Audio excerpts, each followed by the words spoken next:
बेर शबरी के जैसे खिलाते नहीं। भगवान घणा लोग निराकार रूपे भजे, घणा लोग के आत्मा ए ज परमात्मा, घणा लोग परमात्मा ની વાત આપણા હૃદયમાં ભગવાન બેઠો છે। અમે તો મનમાં બધું ચાલે, અમારે કોઈ કથામાં જવાની જરૂર નથી, મંદિરે જવાની જરૂર નથી, કોઈ જાત્રાએ જવાનું, અમારે તો ઘટઘટમાં બિરાજમાન છે। તો ઘટઘટમાં બેઠો તો ત્યાં તમને ક્યારે કીધું પ્રગટ થઈને છે પરમાત્મા ના નથી, પણ એ ભગવાન તો કેટલાય જન્મોથી તમારી સાથે છે। જે શરીરમાં તમે ગયા, ચાહે કૂતરાના શરીરમાં આપણે હતા, બળદના શરીરમાં, એ દરેક શરીરમાં પરમાત્મા આપણી સાથે છે। પણ ક્યારે કીધું કે ભજન કરો, ભક્તિ કરો? પણ આ ભાગવત ભગવાન એવું છે કે આની સાનિધ્યમાં જો કોઈ આવી જાય ને તો ઓટોમેટિક એની જીવન બદલાઈ જાય, પરિવર્તન થઈ જાય અને ભગવાનનો શુદ્ધ ભક્ત બની જાય। આ ભાગવત કે છે કે સાકાર રૂપ ભગવાન તમારી સામે વિરાજમાન છે અને એમનું ભજન કરો, એમની ભક્તિ કરો, એમનું નામ લો। કોણ કહેતે હે ભગવાન ખાતે નહીં, પણ જેને જોર આવે નહીં કે ભગવાન નિરાકાર છે। ભગવાન કે તો ન તો હાથ હે ન પેર હે, એટલે હાથ પગ વગરના ને હોય એને કઈ સેવા ન, અહીંયા ડ્રેસ પહેરાવવો પડે, એમને ફૂલ અર્પણ કરવા પડે, એમને ભોગ લગાવવો પડે, આરતી કરવી પડે, શિંગાર કરવો પડે, બધું કરવું પડે। સાકાર હોય તો બધું કરવું પડે, નિરાકાર હોય કઈ કરવું પડે કઈ। અમાર ગુરુ મહારાજ કહે કે જે નિરાકારનું ભજન કરે એને જોર આવતું હોય કે ભાઈ ભજન આ બધી સેવા કરીને કરે, નિરાકાર બસ ભગવાન નિરાકાર છે। અને અમુક લોકો કે પરમાત્મા આત્મા એ જ પરમાત્મા નહીં, ભગવાન કે છે એનાથી પણ ઉપર મારું દિવ્ય સ્વરૂપ છે કે હું ગોલોક વૃંદાવન ધામમાં દિવ્ય લીલાઓ કરું છું મારા ભક્તોની સાથે। અહીંયા તો માત્ર 25% 25% જ ભૌતિક જગત છે અને આપણે એમાં દુઃખ ભોગવી રહ્યા છીએ, અને 75% આધ્યાત્મિક જગત છે, વૈકુંઠ છે, ગોલોક વૃંદાવન ધામ છે, અને એ સાકાર રૂપ પરમ પુરુષ પૂર્ણ પુરુષોત્તમ એ ભગવાન શ્રી કૃષ્ણનું ભજન કરવું। પણ આજકાલના લોકો હવે એ ભગવાન શ્રી કૃષ્ણનું જે ધામ છે એના ઉપર પણ કે બીજું ધામ છે। હવે કળિયુગમાં લોકો એવા પાખંડ કરવા માંડે કે ભગવાન ઉપર પણ એક બીજું ધામ આવ્યું છે। તમારું કયું ધામ છે? એટલે શાસ્ત્ર તો કહે છે કે વૈકુંઠ છે, એની ઉપર અયોધ્યા છે, એની ઉપર દ્વારકા ધામ છે, એની ઉપર મથુરા છે, એની ઉપર ગોલોક વૃંદાવન, કે હવે પતી ગયું કે હા પતી ગયું, તો એની ઉપર એક બીજું ધામ છે, એ લોકો વડે બીજું નવું ચાલુ કર્યું છે। સનાતન કાળ અનાદિ કાળથી આ દ્વારકાધીશ ભગવાન શ્રી કૃષ્ણનો આખો સંસાર ભજન કરી રહ્યો છે, એમનો ભક્તિ કરે છે।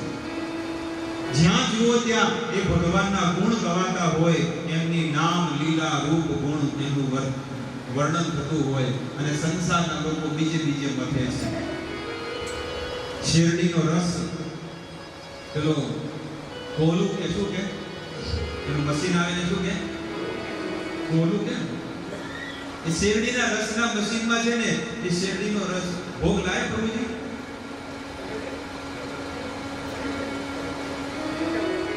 નહીં લાય। રસના કોલાની અંદર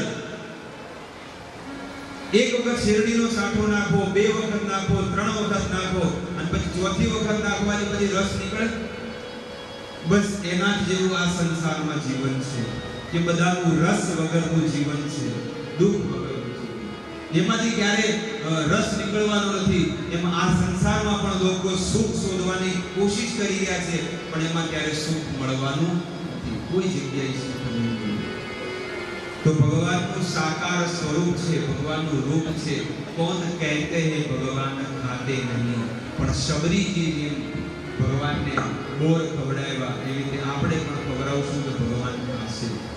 કોણ કહેતે હે ભગવાન નાચતે નહીં, तुम गोपी के जैसे नचाते नहीं, તમે ગોપીઓની જેમ નચાવતા નથી।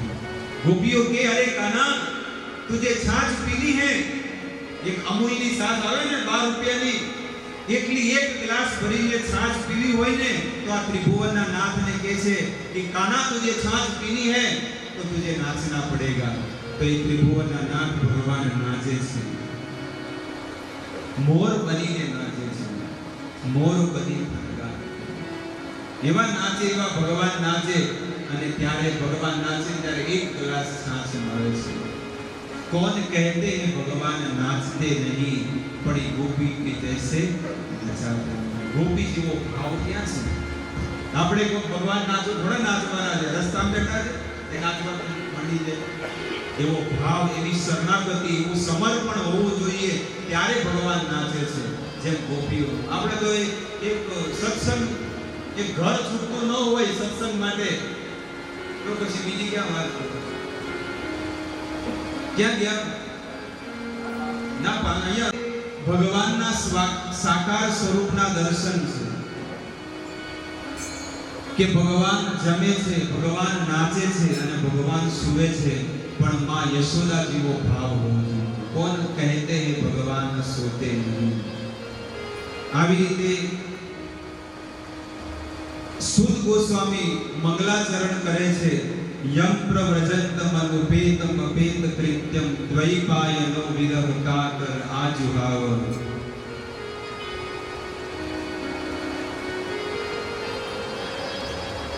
સુખદેવ ગોસ્વામી, સુદ ગોસ્વામી કહે છે કે સુખદેવજી જ્યારે પરીક્ષિતને ભાગવત સંભળાવતા સંભળાવતા 24 અવતારનું વર્ણન કરે છે, અને 24 અવતારમાં સૌથી પહેલો અવતાર 4 કુમારનો થયો, અને આ 4 કુમાર, આ અવતારની અંદર આ 4 કુમારોએ અખંડ બ્રહ્મચર્ય વ્રતનું પાલન કર્યું.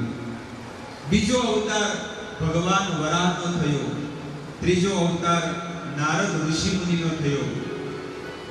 ચોથો અવતાર નર નારાયણનો થયો. પાંચમો અવતાર ભગવાન કપિલનો થયો. છઠ્ઠો અવતાર દત્તાત્રેય ભગવાનનો થયો. સાતમો અવતાર યજ્ઞ ભગવાનનો થયો. આઠમો અવતાર ઋષભદેવનો થયો, જે જૈનોના તીર્થંકર છે. એ નવમો અવતાર, આઠમો અવતાર. નવમો અવતાર પૃથુ રાજાનો થયો. 10મો અવતાર મત્સ્ય અવતાર થયો. 11મો કશ્યપ, 12મો ધન્વંતરી અને 13મો અવતાર મોહિનીનો. 14મો અવતાર નરસિંહદેવ ભગવાનનો અને 15મો અવતાર પરશુરામજીનો થયો. 16મો વામન ભગવાનનો, 17મો વેદવ્યાસ મહારાજનો, 18મો રામ અને 19મો ને 20મો કૃષ્ણ અને બલરામનો થયો. 21મો હરિ અવતાર થયો, અને હરિના અવતારમાં ભગવાને ગજેન્દ્રની રક્ષા કરી. 22મો અવતાર હંસનો થયો, અને 23મો અવતાર ભગવાન બુદ્ધનો થયો. ત્યાં આગળ બિહારમાં કસિયા, બિહારમાં ગોરખપુરની બાજુમાં કસિયા સિટી છે. આજે ત્યાં એમની સમાધિ પણ આપેલી છે. એ ત્યાં બહુ મોટી સમાધિ છે, ત્યાંનું મંદિર છે, કુશીનગર કહેવામાં આવે છે. અને 24મો અવતાર જે બાકી છે એ કળિયુગમાં થવાનો છે, જેને કલ્કી અવતાર, અને એ પણ અવતાર બિહારમાં થવાનો છે. કયા ગામમાં, કયા ઘરે, એમના માતા પિતા કોણ છે, એનું વર્ણન પણ શ્રીમદ ભાગવતમાં 12મા સ્કંદના 2જા અધ્યાયના 18 નંબર શ્લોકમાં લખેલું છે કે કળિયુગમાં ભગવાન કોના ઘરે પ્રગટ થશે અને શું લીલાઓ કરશે, બધું વર્ણન ત્યાં આગળ લખેલું છે. આવી રીતે ભગવાનના 24 અવતારોનું વર્ણન કર્યું, અને 24 અવતારનું વર્ણન કરી વેદવ્યાસ મહારાજ, સુદ ગોસ્વામી કહે છે કે વેદવ્યાસ મહારાજે આ બધી વસ્તુનું વર્ણન તો કર્યું, બધા શાસ્ત્ર, વેદ, પુરાણ, ઉપનિષદો બધી લખી દીધી, કારણ કે જોયું કે કળિયુગના જીવો આવવાના છે, અને કળિયુગના જીવોને કાલે શું ખાધું છે એ યાદ નથી, તો પછી ભગવાનની ભક્તિ, ભગવાનનું નામ અને વેદ અને શાસ્ત્ર કઈ રીતે યાદ રહેશે? એટલા માટે વેદવ્યાસ મહારાજે બધા શાસ્ત્ર અને પુરાણ અને ઉપનિષદો લખ્યા, લિપિબદ્ધ કર્યા. કેટલા? 108 ઉપનિષદો, 18 પુરાણ, મહાભારત, રામાયણ અને 4 વેદ, આ બધું લિપિબદ્ધ. કેમ? કારણ કે જીવોની પર કૃપા કરવામાં આવે. માયા મુક્ત જીવે નાહી, સ્વત કૃષ્ણ જ્ઞાન, જીવેર કૃપાય કેલા, કૃષ્ણ વેદ પુરાણ. જીવોની ઉપર કૃપા કરવા માટે જ ભગવાન વેદવ્યાસ મહારાજે આ શાસ્ત્રોને લિપિબદ્ધ કર્યું. 4 વેદ, 108 ઉપનિષદ, પુરાણ, રામાયણ, મહાભારત, ભગવદ ગીતા. સૌથી પહેલા એમને 17 પુરાણ લખ્યા. આટલું બધું લખવા છતાં પણ વેદવ્યાસ મહારાજને શાંતિ ન મળી, સુખ ન મળ્યું, અને તોય વેદવ્યાસ મહારાજ દુખી જીવનમાં આટલું બધું લખવા છતાં પણ કે મને સુખ કેમ નથી મળતું? જો મને લખવામાં સુખ નથી મળ્યું તો સંસારના જીવોને કઈ રીતે મળશે? એટલે નારદ મુનિ કહે છે કે હે વેદવ્યાસ મહારાજ, તમે આટલા દુખી ને ચિંતિત કેમ છો? ત્યારે કે હે નારદ મુનિ, તમે મને જ્ઞાન આપો કે મારે શું કરવું જોઈએ. મેં આટલું બધું શાસ્ત્ર ને બધું લેખન કર્યું તો એ મને સંતોષ અને સુખ નથી. ત્યારે નારદ મુનિ કહે છે કે હે વેદવ્યાસ મહારાજ, તમે આટલા બધા શાસ્ત્ર લખી દીધા, પણ જો તમને સુખ નથી મળ્યું તો સંસારના જીવોને કેવી રીતે સુખ મળવાનું છે? તમે તો બધું લખ્યું છે પણ બધું ઊંધું એટલે કે ન લખવાનું, એટલે કે વધારાની બધી વસ્તુઓ લખી દીધી, અને જે સાર વસ્તુ છે એ તો તમે લખી જ નથી. એટલે સમજો નહીં, સંસારના બધા લોકો દેવી ભાગવત લખ્યું તો એની અંદર દેવીને વધારે માની લીધું કે એક ભગવાન છે. શિવ પુરાણ લખ્યું તો એની અંદર લખી દીધું કે શિવજી ભગવાન. ગણપતિ પુરાણ લખ્યું તો એની અંદર ગણેશજી ભગવાન. જે વસ્તુ લખી એના એક ભગવાન બનાવી દીધા. એટલે જે શાસ્ત્ર પકડે, જેને એક વખત વાંચ્યું એટલે એને એમ જ લાગે. જે ઉદાહરણ હું તમને આપું, જૂનું ઓરિજિનલ મહાભારત તમે જુઓ, અને એમાં જે ભીષ્મ પિતામહ હોય ને હવે નવો આવે તો તમને લાગે મગજમાં? તમે સેટિંગ થાય મગજમાં? બસ એના જેવું. એકવાર જો કોઈ આ પુરાણ વાંચી લીધું અને પછી ભાગવત પુરાણ વાંચવા જાય ને મગજમાં બેસે. આ બધું ખોટું છે. અમને પડી ગઈ વાત. એટલા માટે આ બધા વિભાગો પાડેલા છે. 6 વિભાગ, 6 પુરાણ તમોગુણી છે, 6 પુરાણ રજોગુણી છે, અને 6 પુરાણ સત્વગુણી છે. જે આ સંસારમાં સત્વગુણી વ્યક્તિ છે એ 6 પુરાણનું અધ્યયન કરશે. વિષ્ણુ પુરાણ, વામન પુરાણ, ભાગવત પુરાણ, ગરુડ પુરાણ, આવા અલગ અલગ પુરાણો છે. પણ આ બધી વસ્તુની ખબર જ કોને છે? અમુક લોકોને પહેલી વાર આ વસ્તુને ખબર જ હશે કે આમાં પુરાણોમાં આવા વિભાગો છે. મુંડે મતિ પિંડમ, જેવા માથા એવી વસ્તુ ભગવાન. તમે જેમ દુકાનમાં જાઓ, શર્ટ ખરીદવા જાઓ, એટલે તમને પૂછે છે કે કેટલા વાળું બતાવો, કે સારું, કે તમારા ખીજામાં કેટલા પૈસા છે પેલા જોઈ લીધું, એટલે એ રીતે બતાવો. કે 200 વાળું. કે અમારી પાસે હજારો પ્રકારના શર્ટ છે. 50,000 નું છે, 25,000 નું છે, 1000 રૂપિયાનું છે, 500 નું છે, 100 રૂપિયાનું છે, 50 રૂપિયાનું છે. બોલો તમારે કેવું શર્ટ જોવે છે? એટલે જેવા પૈસા એવું. પણ એવી રીતે જેવા ગુણ વાળો વ્યક્તિ હોય એના માટે ભગવાને એવી સુવિધા પણ કરી રાખી છે. હવે એકદમ તમોગુણી વ્યક્તિ હોય, અને એ તમોગુણી વ્યક્તિ જે માંસ, મચ્છી, ઈંડા ને ગાયોનું માંસ ખાવા વાળા હોય, 24 કલાક પાપમય કરતા હોય, અને તમે એને કહો કે તું ભક્ત બની જા, વૈષ્ણવ બની જા, અને ભગવાનની માળા કર, અને ટકલું કરાવી, ધોતી કુર્તા પહેરી ભજન કરવાનું છે? હવે તમોગુણી વ્યક્તિ છે, એટલો ભયાનક વ્યક્તિ છે, એટલે એને એવા ભગવાન અવતાર લઈને એવું શાસ્ત્રનું જ્ઞાન આપે છે. ખબર પડી? હવે બીજું ઉદાહરણ તમારા જીવનમાં લાગુ પડે એવું ઉદાહરણ. કોઈ વ્યક્તિ દિવસમાં 100 સિગરેટ પીતો હોય, તેની પત્ની કે તમે વધારે સિગરેટ મત પીઓ, પણ પત્નીનું કેવું માને? એટલે ડોક્ટર પાસે જાય, કારણ કે છાતી ફેફસામાં દુખે એટલે ડોક્ટર પાસે જાય, અને ડોક્ટરને કે ભાઈ તમારે રોગ વધી ગયો છે, એક કામ કરો, સિગરેટ પીવાનું બંધ કરો, પણ એક કામ કરો, 20 સિગરેટ ઓછી કરજો. કેટલી પીવો હવેથી? 100 પીતા હતા એટલે 20 ઓછી કરો એટલે કેટલી થાય? 80. એટલે પેલો જે દર્દી હતો ને, પેશન્ટ, એની પત્ની કે જો ડોક્ટરે આ પાડી, ડોક્ટરે કહે કે 80 પીવાની. ડોક્ટર બિચારો કે બીજી વાર આવે એટલે ફરીથી બીજી 20 ઓછી કરાવશે. ખબર પડી? એ બીજી વાર ડોક્ટર પાસે જાય એટલે ફરીથી બીજી 20 ઓછી કરાવશે. એટલે હવે 60 જ પીઓ. પહેલા 80 કરાવી, પછી 60, પછી 40, પછી 20. એમ એકદમ પડી ગયેલો વ્યક્તિ હોય એને તમે કે ભાઈ તારે સિગરેટ પીવાની જ નથી, બોલો સોની જગ્યાએ 200 પીવે, જા જે ખાવું થાય. પણ એને ધીરે ધીરે છે ને ગાડી પાટે લાવવી પડે. એમ એકદમ પડી ગયેલો વ્યક્તિ હોય અને એને શુદ્ધ પરંપરામાં શુદ્ધ વૈષ્ણવ બનાવવો હોય, એકી ઝાટકે ન બને. હવે નાનો છોકરો હોય, એને છોકરો 5 વર્ષનો છોકરો હોય, જા જલ્દી ઘરે જઈને સ્કૂલમાં જઈને ડોક્ટર બની પાછો આવતો રહેજે હાંજે. જેવો હાંજે આવે ને ડોક્ટર બની આવજે ને કે મારી ધોઈ લાગ્યો તને, એ છોકરો શું કરે, જા મારે ઘરે જ ન આવું છે. સમજણ પડી વાતમાં? એના માટે પણ એને 20 વર્ષ ભણવું પડે તો એ ડોક્ટર બને, એન્જિનિયર બને, એડવોકેટ બને. એમને બની જાય. એવી રીતે એકદમ નીચે પડેલો, એકદમ નીચેના સ્તર વાળો વ્યક્તિ હોય અને ઉપરના સ્તર ઉપર ઉઠવું હોય, એના માટે એનું કેટલું ભજન કરવું પડે. એટલે નથી કહેતા કે જ્યાં શુદ્ધ ભાગવત હોય ને ત્યાં બહુ ઓછા હોય. અને બીજી જગ્યાએ તમે જુઓ, ચર્ચોમાં કેટલા ભરેલા હોય, શુક્રવારે કેટલા હોય, રોડ પર ચાલુ થઈ જાય, ગરલા બંધ. કારણ કે ત્યાં બધી છૂટ છે. દારૂ પીવો, નશા કરો, માંસ ખાઓ, જે કરવું એ કરો, ખાલી 5 ટાઈમ બસ.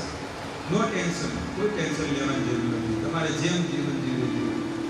અને આજે બધા લોકો એ લોકોને એવું ગમે છે. પેલા નથી કહેતા કે બસ સેટરડે ને સન્ડે ખાલી ચર્ચમાં આવજો અને પે એટલે પ્રાર્થના કરજો, બસ તમારા પાપ બધા કપાઈ જાય. બાકી 6 દાડા પાપ કરો અને અઠવાડિયામાં એક વાર આવજો, 2 કલાક બેસીને જતા રહેવાનું. ટેબલ પર બેસી અને એક મીણબત્તી પ્રગટાવવાની અને પ્રાર્થના કરવાની. આ તમારું અઠવાડિયાનું ભજન. પણ એ વ્યક્તિનું સ્તર, એનું લેવલ એટલા સુધી જ છે. એટલે ભગવાને એવો અવતાર લઈને ભગવાને કહે ચલો આને આમ તો જોડું, કાઈ ન કરે તો થોડુંક તો કરશે. પેલું ક્યાં હાજા મોમાં કરતે, થોડુંક તો કરે વિચારો. એટલા માટે શાસ્ત્રયુક્ત ભજન કરવું જોઈએ, ભક્તિ કરવી જોઈએ. આજે જેટલા પણ લોકો દેવી દેવતાઓનું ભજન કરે છે, પિતૃઓનું કરે, એ વેદોમાં લખેલું છે, શાસ્ત્રયુક્ત કરે છે. બધા લોકો કરે. અમુક પિતૃઓનું ભજન કરે, ભુવા હોય, અમુક ભુવા હોય.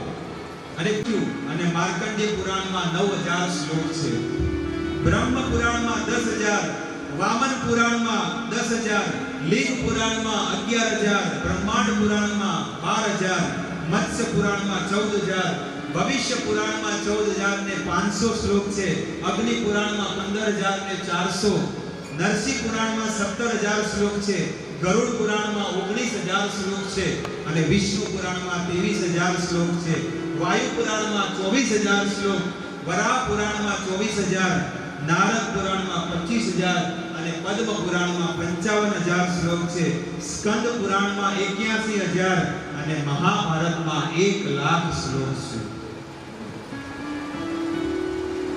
હવે ખાલી એક પુરાણ તમે વાંચો ને તો તમારું જીવન પૂરું થઈ જાય. આ મેં તમને એટલા માટે કીધા કે એક પુરાણમાં આટલા બધા 1000 શ્લોક છે. ખાલી એક શ્લોક વાંચો તો તમને 5 મિનિટ થઈ જાય. ક કરે ખાલી બીજું કાંઈ આવડે જ નહીં. સંસ્કૃત ગાડી ક્યાંય જાય આગા પાછે. અને આ કે છે કે આ એક કે છે કે પદ્મ પુરાણમાં 55,000 એટલે 55,000 શ્લોક છે.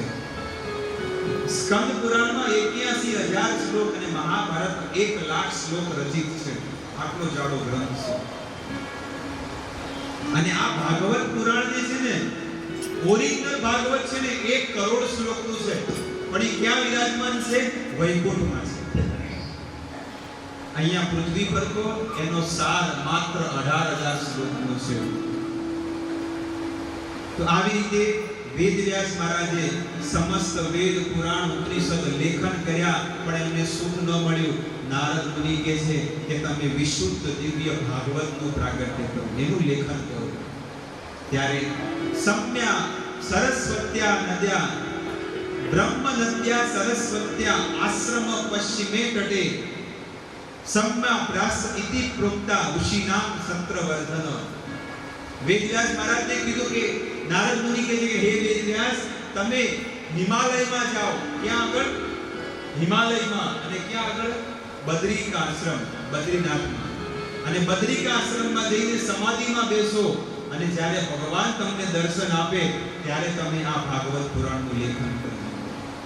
આવી રીતે વેદવ્યાસ મહારાજ બદ્રિકા આશ્રમમાં તપસ્યા કરી અને તપસ્યા કરી ત્યારે ભગવાને એમને દર્શન આપ્યા અને ભગવાને કીધું કે હું તમને આશીર્વાદ આપું છું, હું તમને આદેશ આપું છું કે તમે બધું લખ્યું પણ મેં ગોકુળમાં ને વૃંદાવનમાં, મથુરામાં, દ્વારકામાં જે લીલાઓ કરી છે, જે મારા ભક્તોની સાથે જે લીલાઓ કરી છે એ લીલાઓનું તમે વર્ણન નથી કર્યું, તો એ લીલાઓનું તમે વર્ણન કરો. આવી રીતે વેદવ્યાસ મહારાજ ભગવાનના દર્શન કર્યા અને વેદવ્યાસ મહારાજે એ ભાગવત મહાપુરાણ 18,000 શ્લોકનું લિખિત કર્યું. આ લિપિબદ્ધ કર્યા, પણ આ લિપિબદ્ધ કરવા માટે, લખવા માટે કોને રાખ્યા હતા? ગણપતિજીને રાખ્યા હતા. ગણપતિજીને. એ ગણપતિ હવે કળિયુગ આવી ગયો છે, કળિયુગના જીવોને કોઈ યાદ નથી રહેતું, એટલે આ બધા શાસ્ત્ર લખો. તો ગણેશજીએ આ બધા શાસ્ત્ર લખ્યા. એટલે તમે જુઓ એમનો જમણો દાંત તૂટેલો છે. ઘણા લોકો પૂછે કે ભાઈ એક દાંત કેમ તૂટેલો છે ગણેશજીનો? એક દંત દયાવંત ચાર ભુજાધારી કે છે. હવે આવશે હમણાં. પણ કેમ એક દાંત તૂટેલો છે? કારણ કે વેદવ્યાસ મહારાજે કીધું કે ગણેશજી તમે લેખન કરો. તો જેમ પેલો બોલરમાં કયો ફાસ્ટર છે? ક્રિકેટમાં લખવામાં પણ હું ફાસ્ટર છું. તમે જે શ્લોક બોલશો હું ફટાફટ લખી દઈશ, અને જો તમે નહીં બોલે તો હું જતો રહીશ, કારણ મારે બીજા બધા કામ છે બધા. વેદવ્યાસ મહારાજ કહે કે મારી પણ એક શરત છે, જ્યાં સુધી શ્લોક સમજણમાં ન આવે ત્યાં સુધી લખવાનું નહીં. વેદવ્યાસ મહારાજે આવી શરત રાખી કે તમને શ્લોક સમજણમાં ન પડે ત્યાં સુધી લખવાનો નહીં. એ એટલી વારમાં બીજો શ્લોક હું બનાવી દઉં. એટલે ગણેશજી વિચાર કરે પછી લખે, એટલી વારમાં વેદવ્યાસ મહારાજ બીજો કે ત્રીજો કે ચોથો કે એમ કરતા કરતા કરતા બધા શ્લોક કહી દીધા. સમસ્ત વેદ પુરાણ ઉપનિષદ બધી લિપિબદ્ધ કરી દીધી. અને આવી રીતે વેદવ્યાસ મહારાજે સમસ્ત વેદ પુરાણ ઉપનિષદ બધી વસ્તુઓ લિપિબદ્ધ કરી નાખી. અને હવે વેદવ્યાસ મહારાજનું આ વર્ણન આપણે શ્રવણ કર્યું. સુદ ગોસ્વામી હવે મહાભારતનું વર્ણન કરે છે. મહાભારત કઈ રીતે આ હસ્તિનાપુરનું પ્રાગટ્ય થયું, કઈ રીતે કૌરવ વંશ અને પાંડવોનું વંશ એનું વર્ધન થયું, એ સત્ર તમારે જો જાણવું હોય, શ્રવણ કરવું હોય એ કથાને, તો તમે બીજા સત્રમાં રાત્રે 8:30 વાગે બધા પધારો. અહીંયા જ આ સ્થાન પર પધારો, જેથી કરીને બીજું સત્ર આપણે શ્રવણ કરીશું.